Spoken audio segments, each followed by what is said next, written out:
싶어서 오늘 같이 여러분과 시간을 갖게 됐습니다. 이제 교제를 나누기 전에 먼저 이제 실라부스를 나눠드리겠는데요. 우리 최성호 목사님 좀 부탁 좀 드리겠습니다. 나머지는 저한테 다 돌려주시면 고마울 것 같아요.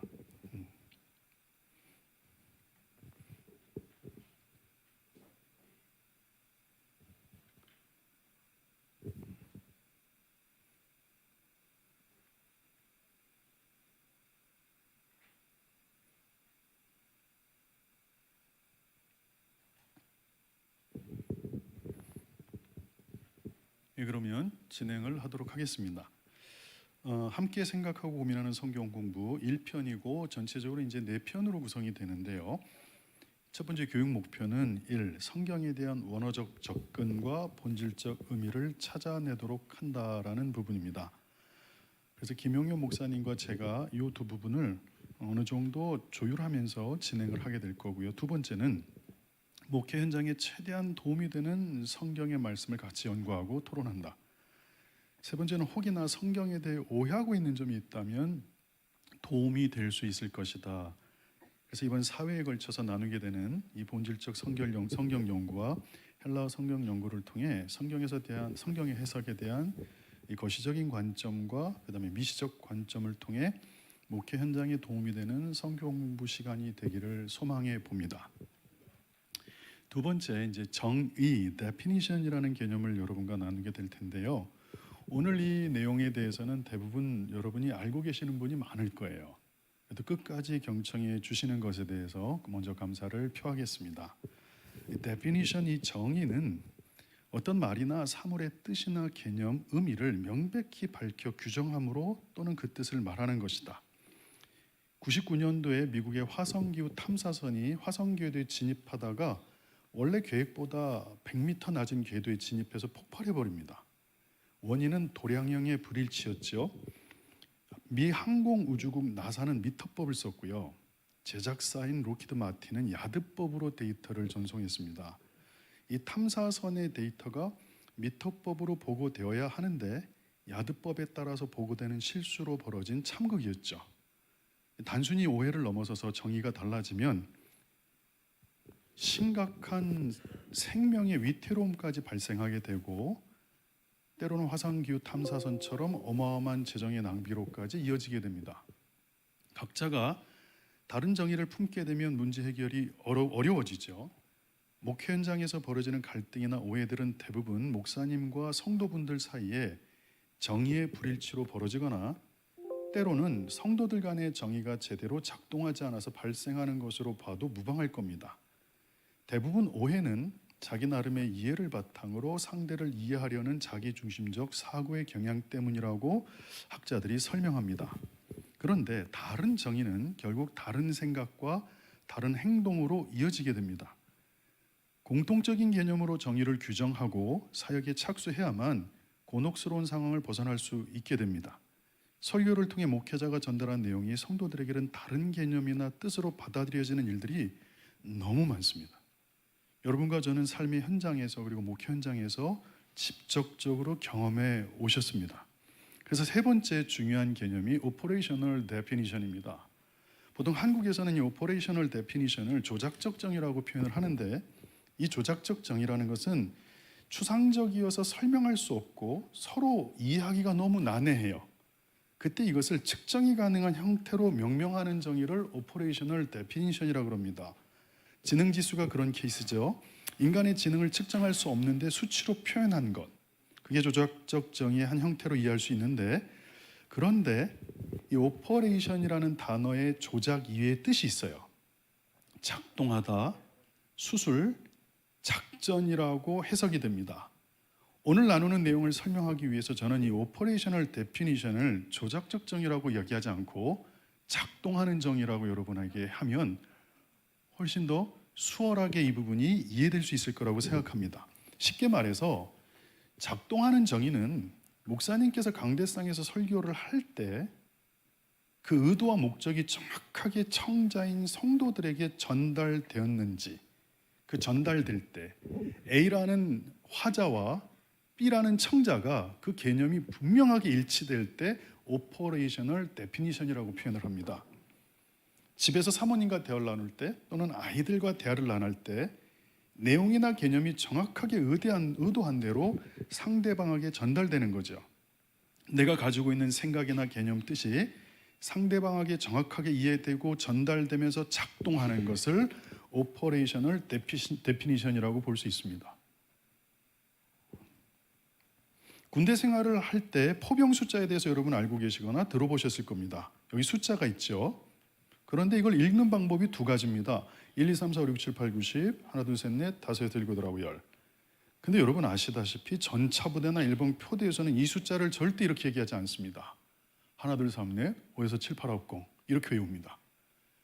숫자를 그렇게 외웁니다. 전차부대나 일반 포병부대는. 그래서 하나, 둘, 삼, 넷, 5에서 7, 8, 9, 0. 그 이유는 포탄을 명중시켜야 되는데 숫자가 헷갈린 거예요.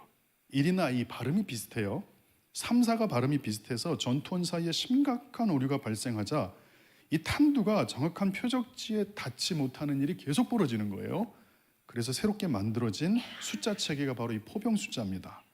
다시 말해서 말하는 사람의 의도대로 듣는 사람이 정확하게 알아들으면 그때서야 작동합니다. 그러니까 하나님의 뜻과 목적이 그대로 전달돼서 우리가 그대로 알아듣고 행하면 일이 진행이 되는 겁니다. 오퍼레이셔널, 작동이 안 되는 이유는 이 사람의 의도와 받는 사람의 이 정의가 달라지기 때문에 하나님 일하시지 않는 거죠. 그러니까 이 오퍼레이셔널 데피니션이 진짜로 중요한 겁니다. 성경은 다음과 같이 우리에게 얘기하죠. 형제들아, 내가 우리 주 예수 그리스도 이름으로 너희를 권하노니 모두가 같은 말을 하고 너희 가운데 분쟁이 없이 같은 마음과 같은 뜻으로 온전히 합하라. 같은 말을 할 때 분쟁이 일어나지 않죠. 같은 말, 같은 마음, 같은 뜻으로 온전히 합해질 수 있죠. 사도 바울은 자신이 가지고 있는 하나님 나라의 개념을 고린도 교회 성도들이 명확하고 분명하게 이해하기를 원했습니다. 예수 그리스도께서는 십자가에 달려 돌아가시기 전에 겟세마네에서 이런 기도를 드리죠. 나의 원대로 하지 마시고 아버지 원대로 하십시오. Not as I will, but as you will. 뜻이라는 얘기예요. 하나님의 뜻대로 하십시오. 내 뜻이 아니라. 마태복음에서도 아버지의 원대로 되기를 원합니다. 그래서 예수님의 인생은 평생 하나님의 뜻과 목적에 자신을 정렬시키는 거였습니다. 아버지 하나님의 생각과 뜻, 목적이 아들 예수님의 생각과 뜻, 목적과 정확하게 일치했습니다. 그래서 하나님께서 시킨 일을 예수님께서는 그대로 행하신 거지요. 이거를 오퍼레이셔널 데피니션이라고 표현합니다. 정의가 작동이 되었다. 뒤에 몇 장 좀 나눠주세요. 하나님의 생각과 뜻에 정렬하느냐 아니냐에 따라서 하나님께서 맡기신 일이 성취되느냐 아니냐가 결정이 나버립니다. 여러분 이제 좀 지나가는 얘기인데 한번 좀 보시면요. 제가 참 감사했던 게 강유영 목사님이 새로 쓰신 책을 어저께 다 읽었거든요. 내용이 너무 좋아요. 그냥 개인적으로 목사님 계셔서 하는 얘기가 아니라 이게 시원하다 그럴까요? 그런데 여러분 한번 생각해 보세요. 이건 저를 좀 보세요. 강의에 없는 거니까. 이 복음에 대해서 목사님이 이제 10가지로 정의를 내리셨는데 저는 4가지 정도로 정의를 내리거든요. 십자가의 복음, 부활의 복음, 그 다음에 킹덤, 왕국의 복음, 그 다음에 킹십, 왕의 복음이라고 나누는데 십자가 이제 성경에 대한 관점이 다르잖아요. 마태, 마가, 누가, 요한이 다르듯이 인자로 보기도 하고 선지자로 보기도 하고. 근데 이 성경에 대한 네 책에 대해서 복음에 대해서 나눌 때 십자가의 복음은 구원과 상관이 있다면 부활의 복음은 주대심이에요. 예수가 나의 주가 되었다는 의미고, 킹덤은 단순하게 하나님께서 하나님의 나라를 이 땅에 정말 소개하고 싶으셨던 그 킹덤의 강점. 근데 왕의 복음이 있어요.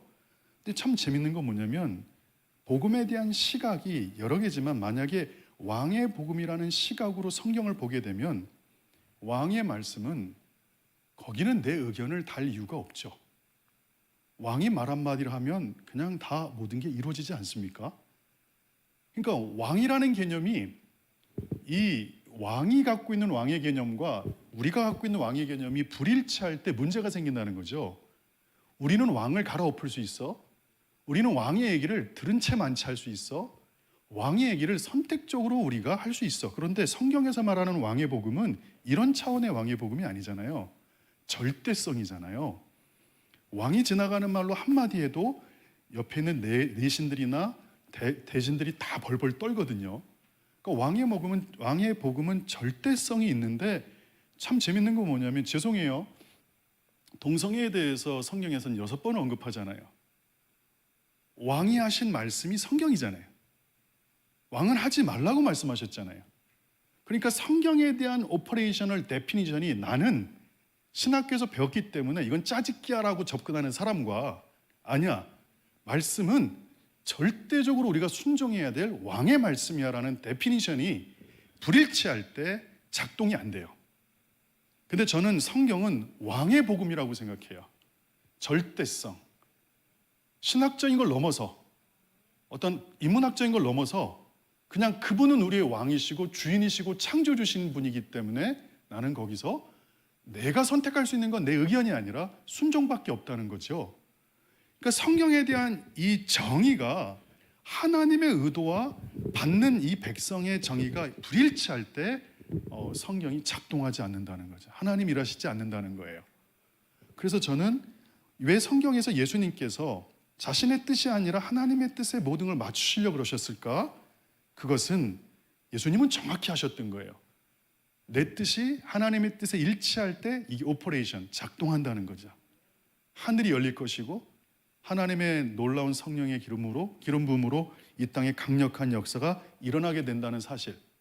그러니까 늘 목회 여정 가운데 가장 힘든 게 뭐냐면, 하나님, 이 말씀이 작동하게 도와주십시오. 그래서 오퍼레이셔널 데피니션이 우리 가운데 세워지게 도와주십시오. 그게 저의 기도예요. 정의가 작동한 겁니다. 하나님의 생각과 뜻에 정렬하느냐 아니냐에 따라서 하나님께서 맡기신 일이 성취되느냐 아니냐가 결정이 나죠. 사실 이단의 출현은 성경의 말씀을 원래의 뜻과 의도대로 해석하지 않고 자신들의 생각대로 해석한 결과로 도출되었다고 볼 수 있습니다. 저희는 하나님의 뜻과 목적을 성취해 드리기 위해서 그분의 뜻대로 그분의 목적이 성취되는 것, 그걸 보는 게 우리의 꿈 아니겠습니까? 그 목회 사역을 우리는 감당하고 있습니다.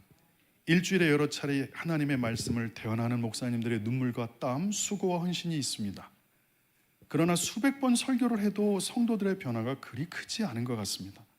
목회 현장에서 목사님들께서 경험하시는 가장 큰 기쁨 중에 하나는 목사님들이 하나님으로부터 받은 그 놀라운 계시와 말씀을 설교를 통해 전달할 때 성도의 삶이 변화되는 것, 그래서 그들이 성장해서 세워져서 하나님의 일꾼으로 쓰임받는 것, 목사님들의 중심에서 선포되는 눈물의 호소를 성도들이 명확하게 분명하게 받아들여서 삶의 변화를 경험하고 목회의 동역자가 되어서 하나님께 영광 돌리는 일이 성동 강진 지방에서 일어나기를 진심으로 소망해 봅니다. 할렐루야. 그래서 이제 구체적으로 오퍼레이셔널 데피니션에 대해서 나눌 때 4번, 구원은 선물이다라는 개념을 여러분과 한번 나누도록 하겠습니다. 먼저 살펴볼 말씀은 에베소서 말씀입니다. 에베소 2장 8절 9절 말씀 한번 저희가 소리내서 한번 읽어볼게요. 너희는, 시작.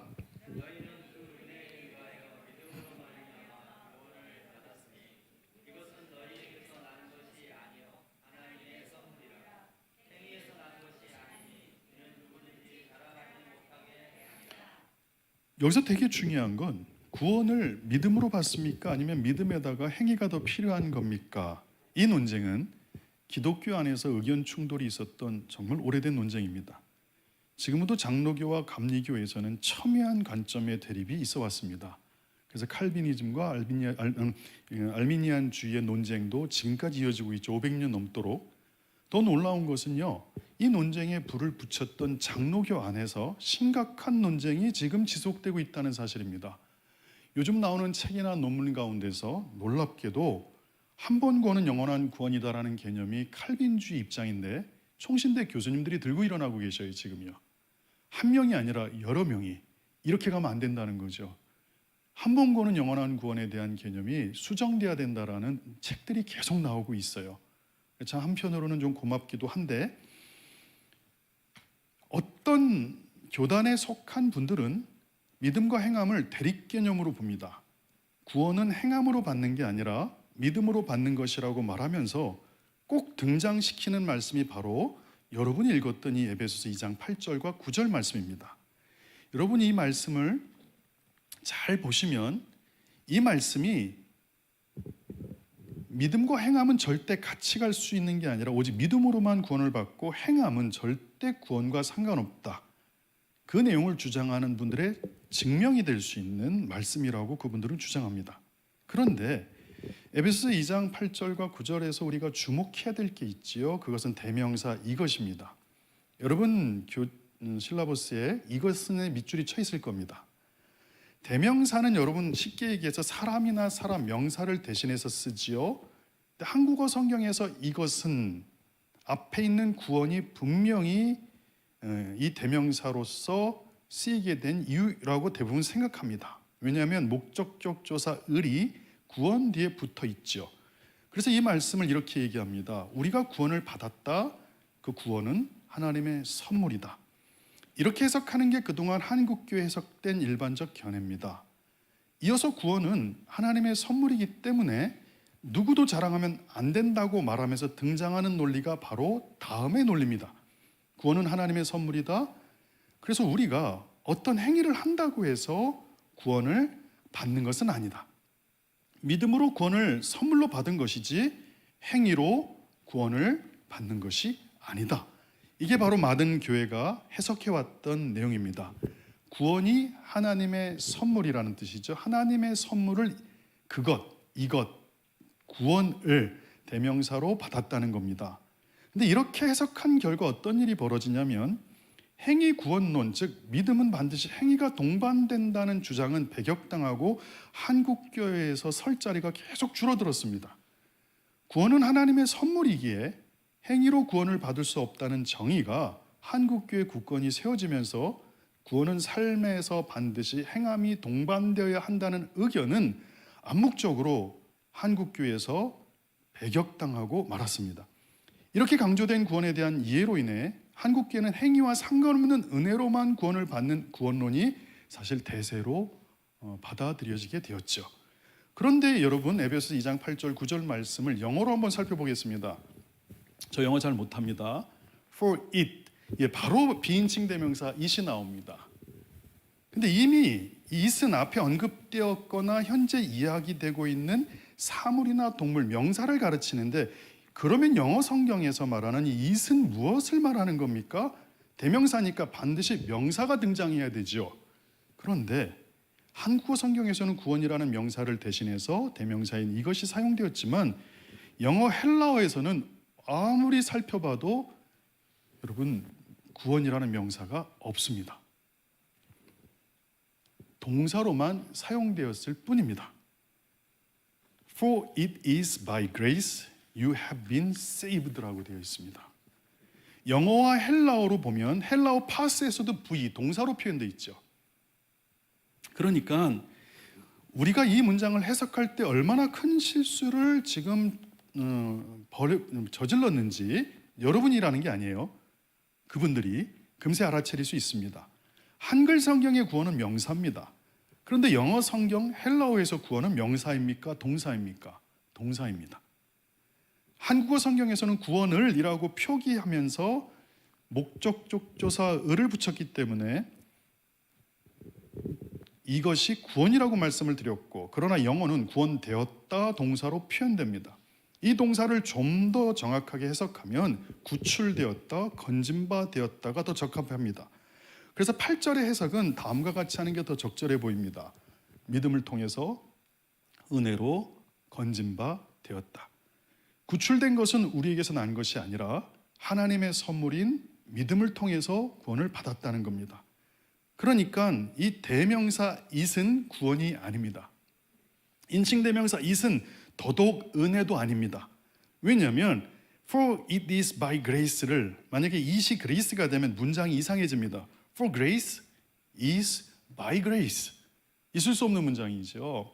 분명하게 대명사 it은 믿음이라는 명사를 대신한 겁니다. 그러면 하나님의 선물이 분명해집니다. 믿음이 하나님의 선물입니다.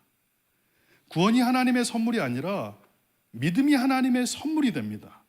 우리가 하나님으로부터 받은 선물은 믿음입니다. 그 믿음을 통해서 우리가 은혜로 구출된 것을 말합니다.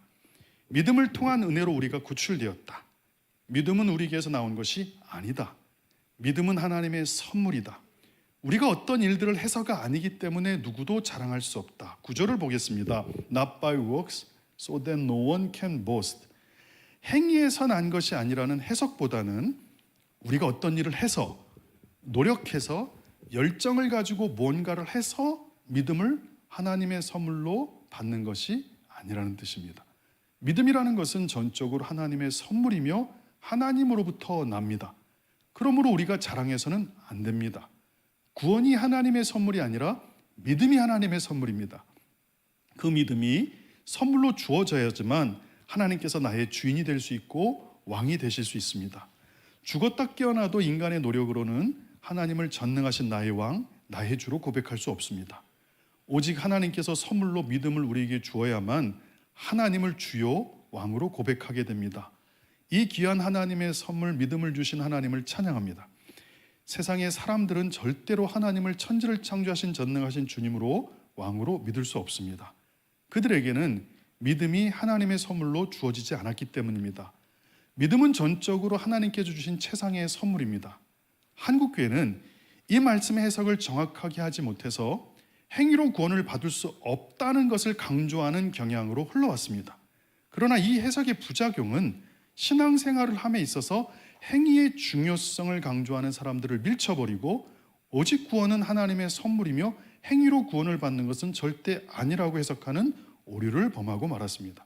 조금 강하게 직설적으로 표현하면 구원론에 심각한 오해가 형성이 된 것이라고 볼 수 있습니다. 그러나 누가 뭐라 해도 분명한 것은 하나님의 선물은 믿음이라는 겁니다. 이 믿음은 우리가 무엇인가 노력해서 일해서 얻어지는 것이 아니라 하나님께서 주시는 선물입니다. 그래서 우리는 자랑할 수 없는 존재가 되고 하나님만 영광 받으셔야 하는 하나님 중심의 신앙으로 성장하는 것입니다. 우리의 구원되는 길을 오직 믿음으로만 가능합니다. 우리가 구원받는 길은, 근데 이 믿음은 하나님의 은혜로 부어진 선물입니다. 그래서 믿음으로 살아가는 사람들은 행함이 자연스럽게 동반될 수밖에 없다는 사실입니다. 그래서 구원은 선물이다라는 이 개념에 대해서 저희가 아마 원어적으로 살펴봤고, 아마 김영현 목사님은 헬라어에 능숙하기 때문에 이런 부분들을 더 잘 설명해 줄 수 있지 않을까 생각이 듭니다. 여러분, 첫 번째 이 과에 대해서 질문이 있을 수도 있어요. 질문을 받으면 시간이 길어지잖아요. 질문 안 받겠습니다. 그냥 진행하겠습니다. 두 번째, 여러분이 많이 아는 말씀입니다. 아르셔도 한번 들어봐 주시면 고마울 것 같습니다. 말씀의 짝. 이사야 34장 16절에 너희는 여호와의 책에서 찾아 읽어봐라.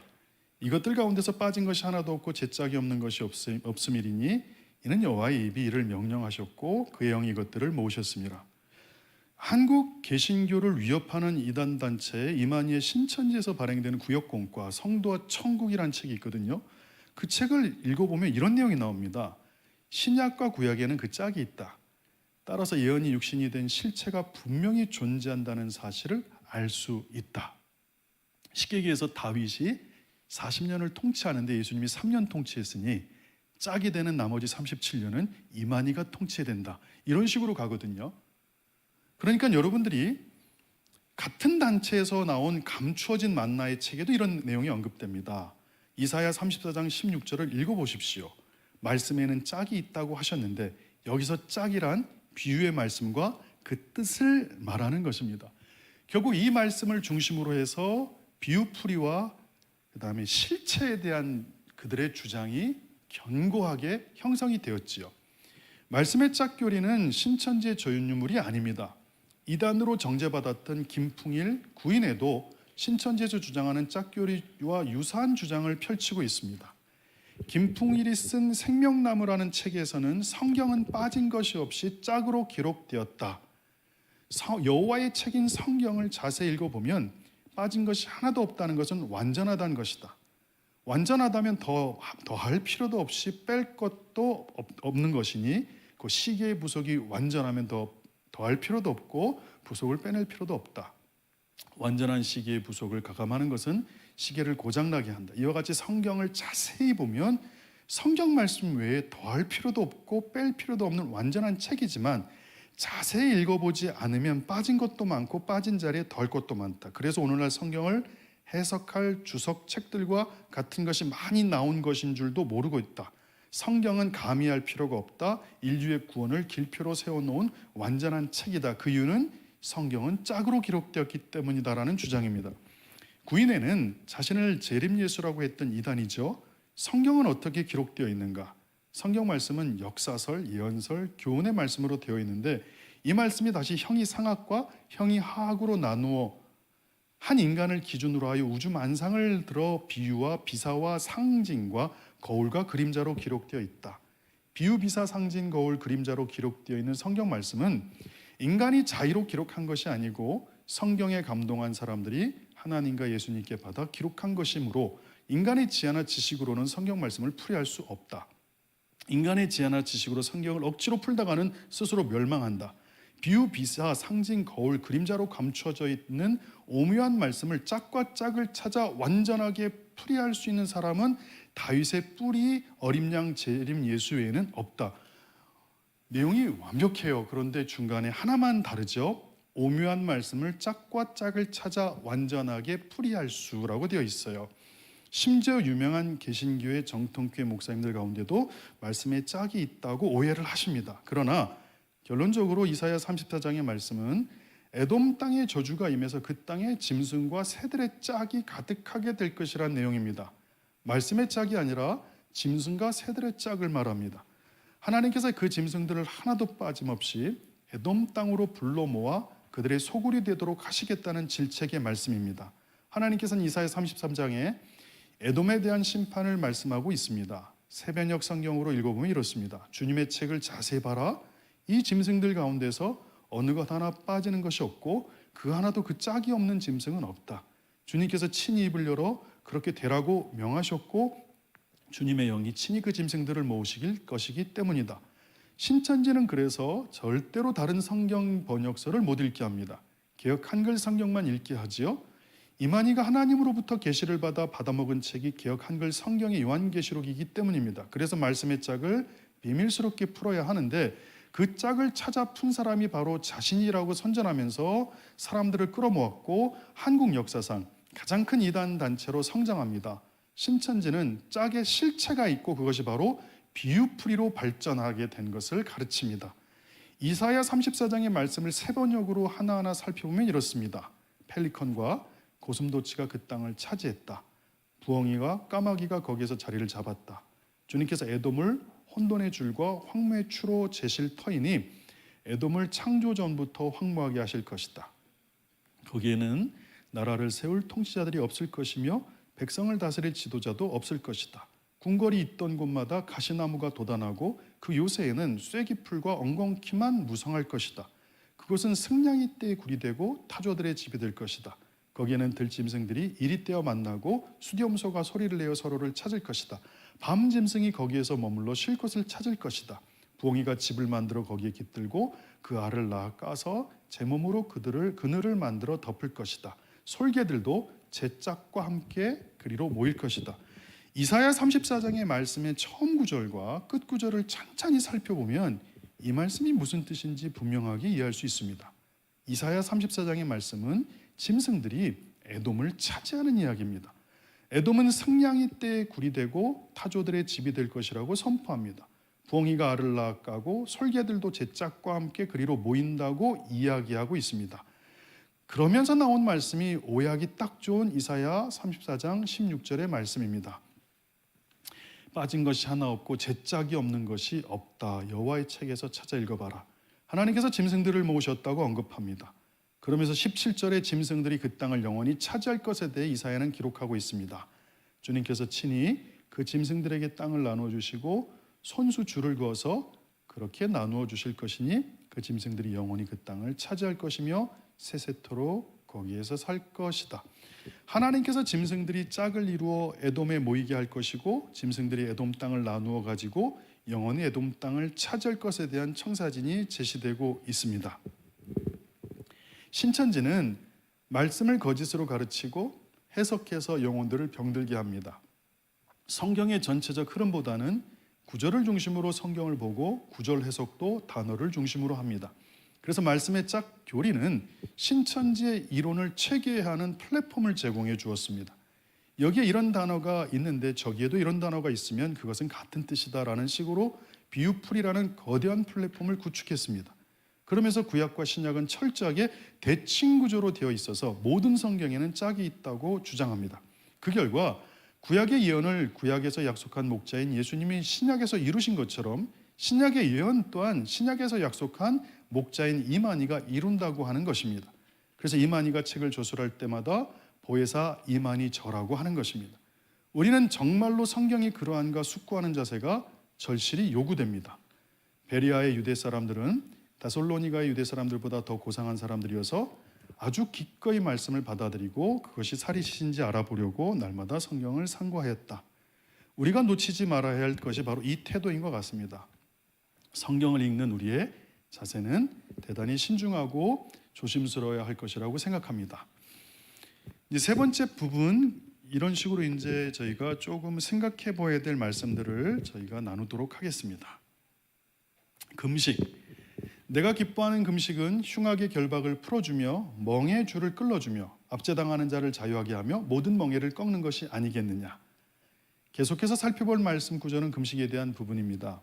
우리나라의 유명한 기도원에 가면 이 말씀이 강대상 앞에 걸려 있는 경우가 많습니다. 3일, 7일, 10일, 21일, 40일 금식을 하면서 기도원에 머무는 분도 많지요.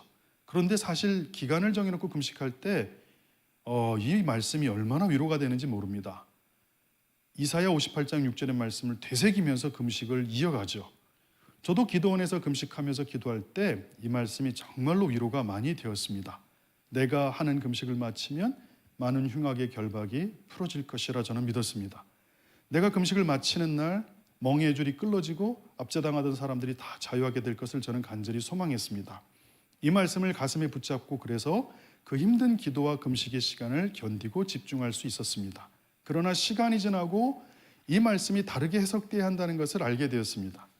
먼저 이사야 58장 6절 앞부분을 살펴보면 이런 내용입니다. 크게 외쳐라, 목소리를 아끼지 말아라. 내 목소리를 나팔같이 높여 내 백성에게 그들의 허물을, 야곱의 집에 그들의 죄를 알리라. 그들이 날마다 나를 찾아 나의 길 알기를 즐거워함이 마치 공의를 행하여 그의 하나님의 규례를 저버리지 아니하는 나라 같아서 의로운 판단을 내게 구하며 하나님과 가까이 하기를 즐거워하는도다. 우리가 금식하되 어찌하여 주께서 보지 아니하시오며 우리가 마음을 괴롭게 하되 어찌하여 주께서 알아주지 아니하시나이까. 보라, 너희가 금식하는 날에 오라굴과 하며 온갖 일을 시키는도다. 보라, 너희가 금식하면서 논쟁하며 다투며 악한 주먹으로 치는도다. 너희가 오늘 금식하는 것은 너희의 목소리를 상달하게 하려는 것이 아니니라. 이것이 어찌 내가 기뻐하는 금식이 되겠으며 이것이 어찌 사람이 자기의 마음을 괴롭게 하는 날이 되겠느냐. 그의 머리를 갈대같이 숙이고 굵은 배와 재를 펴는 것을 어찌 금식이라 하겠으며 여호와께 연락될 날이라 하겠느냐. 3절에서 이사야는 이렇게 얘기합니다. 하나님, 우리가 금식합니다. 근데 하나님 왜 보지 않으십니까? 우리가 마음을 괴롭게 합니다. 근데 어찌해서 주님께서 알아주지 않습니까? 이 3절 후반절에서 5절까지 영어로 직역하면 이런 내용입니다. 보라, 너희가 금식하는 날에 즐겼잖아. 너희 모든 일꾼을 부당하게 착취했잖아. 그러면서 너희가 다툼과 갈등 그리고 강한 주먹질로 서로를 때렸잖아. 그렇게 금식을 마치는구나. 너희의 목소리가 높이 상달되기를 기대하면서 오늘처럼 금식해서는 안 된다. 세번역 성경으로는 더 분명해집니다. 주님께서 보시지도 않는데 우리가 뭐 때문에 금식을 합니까? 주님께서 알아주시지도 않는데 우리가 뭐 때문에 고행을 하겠습니까? 너희들이 금식하는 날 너희 자신의 향락만을 찾았다. 일꾼들에게는 무리하게 일을 시켰다. 너희가 다투고 싸우면서 금식을 한다. 이렇게 못된 주먹질이나 하려고 금식하느냐? 너희의 목소리를 저 높은 곳에 들리게 할 생각이 있다면 이런 금식해서는 안 된다. 이사야는 아무리 금식을 해도 이런 방식은 하나님께 절대 받아주지 않는다는 것을 강하게 언급합니다. 그리고 세번역 성경은 이렇게 번역합니다. 6절을 내가 진짜 기뻐하는 금식은 부당한 결박을 풀어주는 것, 멍에의 줄을 끌어주는 것, 압제받는 사람을 놓아주는 것, 모든 멍에를 꺾어버리는 것, 바로 이런 것들이 아니냐. 음식을 금하면서 금식을 하는 것은 하나님께서 정말 기뻐하십니다. 그런데 금식을 하면서 다투고 미워하고 압제하고 사람들을 혹사하면서 일을 시킨다면 그 금식을 기쁘게 받지 않으신다는 뜻입니다. 하나님께서 기뻐하는 금식은 바로 부당하게 결박된 자들을 우리 손으로 풀어주라는 거고, 멍에를 메어 고난받는 사람들의 멍에를 우리 손으로 직접 끌어주라는 얘기죠. 압제당하는 자를 우리가 자유롭게 해서 그들의 멍에를 끊어버리는 것이 하나님께서 진정 기뻐하시는 금식이라는 뜻입니다. 이사야 58장 7절부터 마지막 절까지 읽어보면 올바른 금식에 대한 설명을 해주고 있습니다. 하나님께서, 길어서 제가 넘어갈게요. 여러분 집에 가서 읽어보시고요. 9절을 보면 하나님이 기뻐하는 금식을 할 때 응답 주시겠다고 약속하고 계신 걸 볼 수 있습니다. 내가 부를 때에는 나 여호와가 응답하겠고 너가 부르짖을 때에는 내가 여기 있다 하리라. 내가 너희 중에서 멍에와 손가락질과 허망한 말을 제하여 버리겠다. 내가 금식을 하면 하나님께서 기뻐하셔서 나에게 있는, 내 가정에 있는 흉악의 결박을 풀어주시고 멍에를 제거해 주시는 것이 아니라는 겁니다. 하나님이 기뻐하는 금식은 내가 직접 손으로 다른 사람의 흉악한 결박을 풀어주고 내가 사람들의 멍에의 줄을 제거해 주는 걸 의미합니다. 그리고 힘들고 어려운 줄인 자들을 내가 입히고 빈민을 집에 들이고 내가 헐벗을 자를 입히는 것이라고 말씀하고 있지요. 그래서 58장 말씀 전체를 파악하지 못하면 금식에 대해서 오해하게 됩니다. 지금 제가 여러분에게 계속 말씀드리는 건 오퍼레이셔널 데피니션이 다르다는 겁니다. 하나님은 이렇게 말씀하셨는데 그거를 내 중심적으로 받아들이니, 저도 이제 기도원을 참 많이 갔지 않겠어요? 근데 금식 기도하면 나의 문제를 가지고 올라오잖아요. 이 금식이 끝나면 하나님 내 문제가 해결해 주세요라는 게 저의 본질적인 자세였는데, 성경에서는 경아, 너가 금식하러 여기까지 올라왔는데 혹시 올라오면서 네 어머니한테, 엄마한테 좀 힘들게 한 게 있느니? 아니면 네 형제한테 잘못한 게 있니? 경아, 그거부터 먼저 해결하고 오는 게 내가 더 원하는 금식 아니겠니? 여기서 이제 생각이 바뀌는 거죠. 하나님, 제가 너무 내 중심적으로 성경을 해석했네요. 하나님이 원하시는 데피니션이 저와 맞지 않으니까 작동이 안 되는 거군요. 하나님이 기뻐하는 금식은 내가 직접 손으로 다른 사람의 흉악한 결박을 풀어주려, 내가 사람들의 멍에의 줄을 제거해 주는 것을 의미합니다. 그리고 힘들고 어려운 줄인 자들을 내가 입히고 빈민들을 집에 들이고 헐벗은 자를 입히는 것이라고 말씀합니다. 그래서 금식은 정말 소중하죠. 음식을 피하는 금식을 하면서 사람들을 괴롭히거나 상처를 싸매주지 않거나 저들의 필요를 채워주지 않는다면 하나님께서 이 금식을 기뻐하지 않는다고 말씀하십니다.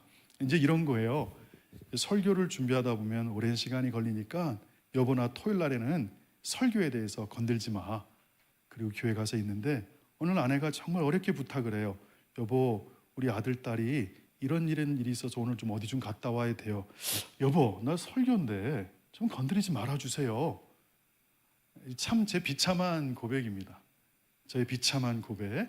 똑같은 맥락이 아닐까 싶어요. 경아, 살아내야 되지 않겠니? 너가 삶에서 의의 제사를 드려야만 되지 않겠니? 그러네요, 주님. 제가 그럼 고치겠습니다. 그러면서 말씀이 정말 오퍼레이셔널 데피니션 될 수 있도록 저희가 지금 다 달려가고 있지 않습니까? 사람들을 괴롭히고 상처를 싸매주지 않고 저들의 필요를 채워주지 않으면서 하나님, 제가 금식했는데 왜 응답해 주지 않으십니까? 주님께서는 그 금식은 내가 받을 수 없구나 라고 말씀하십니다. 어느 교회에 성도가 있었습니다. 비가 오나 눈이 오나 매주일 빠지지 않았고 힘들게 교회 주차장에서 봉사했습니다. 사람들에게 잘하면서 교회를 위해 섬기는 일을 수년간 해왔습니다. 재정으로 교회를 섬기기를 여러 해 전교인 금식성회에 참석하면서 3일 금식도 거뜬히 해냅니다. 얼마나 귀한 교회의 일꾼입니까? 성도는 공장을 운영합니다. 그 공장에는 베트남, 태국에서 온 이주 노동자들이 꽤 있습니다. 그런데 외국에서 온 이주 노동자들을 이주 노동자들은 그 성도로부터 임금 착취를 경험하고 욕설과 학대로 인격 모욕도 겪고 한국에서의 생활이 녹록지 않아서 너무 힘들어 밤에 잘 때마다 눈물을 훌쩍이죠. 이 성도는 교회에서는 중직이고 귀한 일꾼으로 인정받습니다. 금식하면서 교회를 위해 헌신합니다. 그러나 사업장에서 사람들에게 과도한 업무를 지시하며 임금을 제때 지급도 하지 않고 살아간다면 이 사람의 기도와 헌신 금식을 하나님께서 받지 않으시겠다는 것입니다. 바로 이것이 이사야 58장에서 이야기하고 있는 금식이라고 생각합니다.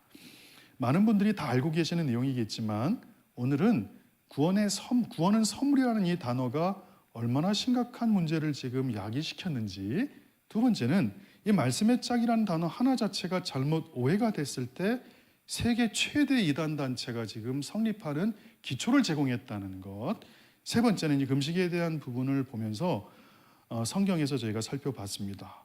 다른 강좌에서는 이런 개념들 하나하나를 다시 그 오퍼레이셔널 데피니션 관점에서 여러분과 다음에 이렇게 더 나누는 시간을 갖도록 하겠습니다. 좀 수준이 낮은 저의 강의를 들어주셔서 정말 감사드립니다.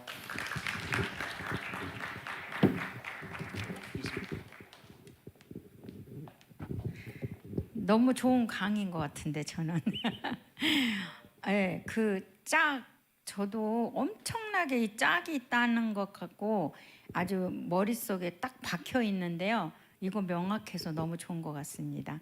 다음 달에는 김용현 목사님이 이제 헬라어로 이렇게 성경 구절을 통해서 이렇게 또 우리에게 명확한 거를 알려주실 것입니다. 이렇게 많이 참석해 주셔서 감사합니다.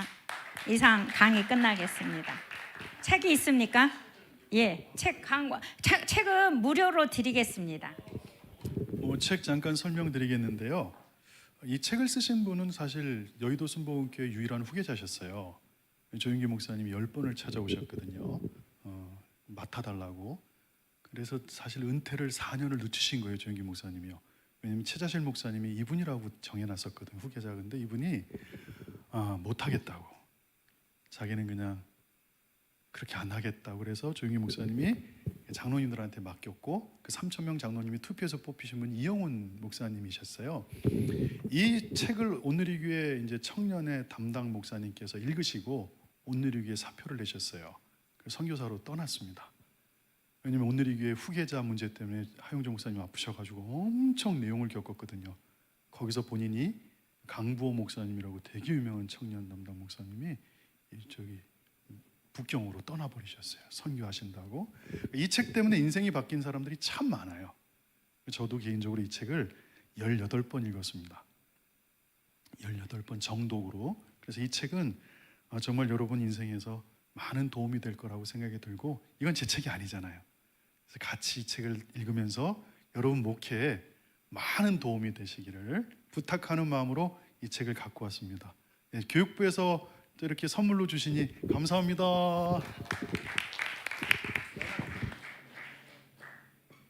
박수 한번, 다같이 한번 박수 한번.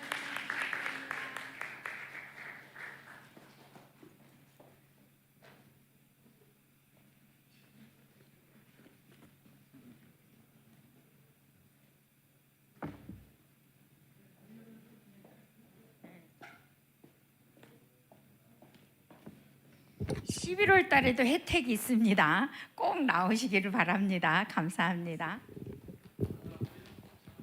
다 끝났습니다.